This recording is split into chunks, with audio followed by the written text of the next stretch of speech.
अवधूत चिंतन श्री गुरुदेव दत्त. नमस्कार स्वामी भक्तांनो.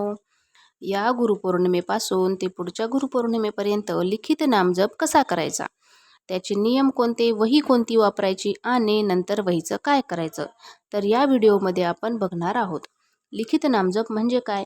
लिखित नामजप म्हणजे जे नामजप आपण करत असतो, मग ते कोणत्याही देवाचं असो, श्रीराम जय राम किंवा श्री स्वामी समर्थ किंवा गजानन महाराजांचं, कोणत्याही देवाचं नामजप लिहून काढणे त्यालाच लिखित नामजप असं म्हणतात. आता आपण 11 माळी जप करत असतो तेव्हा काय होतं, आपलं मन चलबिचल होतं. आपल्या मनात कित्येक विचार येत असतात. कितीही मनाला सावरलं तरी मन आपलं कुठं ना कुठं विचाराकडे धावतच असतं. आपलं मन इतकं चंचल असतं, कुठं तरी भरकटत जातं की लगेच माळीवरचं लक्ष विचलित होतं. मग लगेच नामजपामध्ये अडथळा येतो. त्यासाठी लिखित नामजप हा एक उपाय आहे. आता कोणी कोणी गुरुपौर्णिमेपासून महाराजांच्या प्रगट दिनापर्यंत नामजप करतं, तर कोणी कोणी या गुरुपौर्णिमेपासून ते पुढच्या गुरुपौर्णिमेपर्यंत करत असतं. तर हरकत नाही, असंही तुम्ही करू शकता. पण या गुरुपौर्णिमेपासून ते पुढच्या गुरुपौर्णिमेपर्यंत संकल्प घेऊनही नामजप करू शकता. दररोज 11 माळी नामजप आपण करत असतो, त्याचप्रमाणे हे पण लिखित नामजप 11 माळी करायचा किंवा संकल्प घेऊन जेवढा करणं होतो तेवढा तुमच्याच्याने लिखित नामजप करू शकता. मग एका वर्षात खूप सारा लिखित नामजप होतो. त्यानुसार तुम्ही आकडा ठरवायचा आणि म्हणजेच 10,000, 1,00,000 जशी तुमची क्षमता असेल तेवढा लिखित नामजप तुम्ही करायचा. तुमच्या एकट्याच्याने होत नसेल तर कुटुंबातील सर्वांनी थोडा थोडा लिखित नामजप करायचा. त्यामुळे कुटुंबातील सर्वांची सेवासुद्धा घडेल. अगदी लहान मुलेसुद्धा ही सेवा करू शकतात. पण 108, 500 किंवा 1000 वेळा लिखित नामजप केल्यास संकल्प पाळायला सोपा जातो. तर आता वही कोणती घ्यायची, तर जशी तुम्हाला मिळेल तशी, तुमच्याकडे आहे तशी वही घ्या. नाहीतर लिखित नामजपाची वही मिळते तशी तुम्ही वापरू शकता. तुम्हाला जर अक्कलकोटला किंवा केंद्रात जमा करायची असेल तर तुम्ही एकदम नवीन वही घ्यायची किंवा लिखित नामजपाची वही जी मिळते ती घ्या. संकल्प घेऊन जर नामजप तुम्ही करत असाल तर नक्कीच ती वही केंद्रात जमा करावी लागते. आपण आता लिखित नामजप का करावा?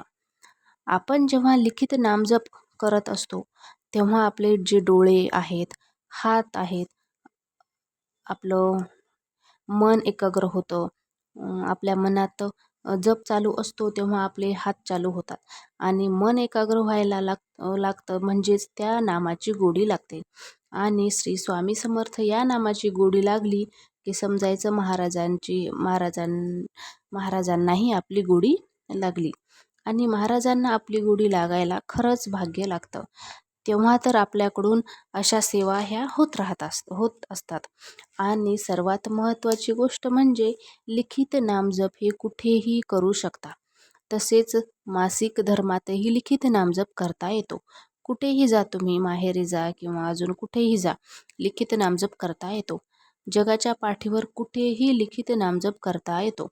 पण हा मांसाहार करून लिखित नामजप करायचा नाही आणि झोपेतून उठून अंघोळ करूनच लिखित नामजप करावा. बिना अंघोळ करता लिखित नामजप करायचा नाही. आपल्या शरीरात जी काही निगेटिव्हिटी आहे ती अगोदर दूर करायची आणि मगच कोणतीही सेवा करायची. लिखित नामजपच नाही तर कोणतीही सेवा आपल्या शरीरातली अगोदर निगेटिव्हिटी दूर करून मगच सेवा करायला सुरुवात करायची. तर लिखित नामजप करायचे नियम. लिखित नामजप करायचे असे काही जास्त नियम नाहीत. फक्त अंघोळ करून लिखित नामजप करणे आणि मांसाहार करून किंवा मांसाहार करण्याच्या अगोदर जे लिखित नामजप करतो तर ते जमणार नाही. ज्या दिवशी मांसाहार करायचे किंवा ज्या दिवशी तुम्हाला खायचे त्या दिवशी ही सेवा करायची नाही. आता ह्या वहीचं करायचं काय?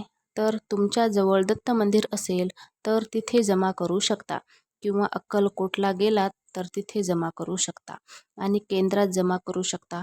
आता हे जमत नाही, आमच्याजवळ किंवा आजूबाजूला केंद्रही नाही आणि दत्त मंदिरही नाही. तर मग काय करायचं, तर ही वही आपल्या घरात ग्रंथ ज्या ठिकाणी ठेवलेले असतात त्या ठिकाणी ठेवायची, कारण नामजप ही आपली संपत्ती आहे. आता कशी संपत्ती होईल बरं ती? तर आपल्या आयुष्यात 1 करोड वेळा नामजप झाला तर आपल्या आयुष्यात जे काही आपल्याकडून झालेले पाप आहेत ते सगळं मिटतं, म्हणजे आपण निष्पाप होतो, शरीर शुद्ध होतं, मन पवित्र होतं आणि सतोगुण आपल्यात येतो. म्हणजेच लिखित नामजप किंवा फक्त नामजप ही आपली संपत्ती आहे. नामजप केल्याने आपल्या नामजपाचं बँक बॅलेन्स हे वाढत जात असतं, त्यामुळे संपत्ती आहे. आता तुम्ही या गुरुपौर्णिमेला संकल्प घेतला असेल तर ते पुढच्या गुरुपौर्णिमेपर्यंत घेऊ शकता आणि महाराजांची कृतज्ञता व्यक्त करून संकल्प तुम्ही पुढच्या गुरुपौर्णिमेला तुम्ही सोडू शकता. म्हणजेच वही जमा करून केंद्रामध्ये आणि महाराजांची हात जोडून कृतज्ञता व्यक्त करायची. तुम्ही माझ्याकडून ही सेवा करून घेतलेली आहे महाराज आणि निर्विघ्नपणे माझी ही इच्छा पूर्ण झालेली आहे किंवा होईल, अशा पद्धतीने कृतज्ञता व्यक्त करून ती वही जमा करायची. किंवा जमा करायची नसेल, अक्कलकोटला द्यायची असेल, वेळ असेल अक्कलकोटला जायला, तर तुम्ही ग्रंथांमध्ये ठेवू शकता. तर धन्यवाद.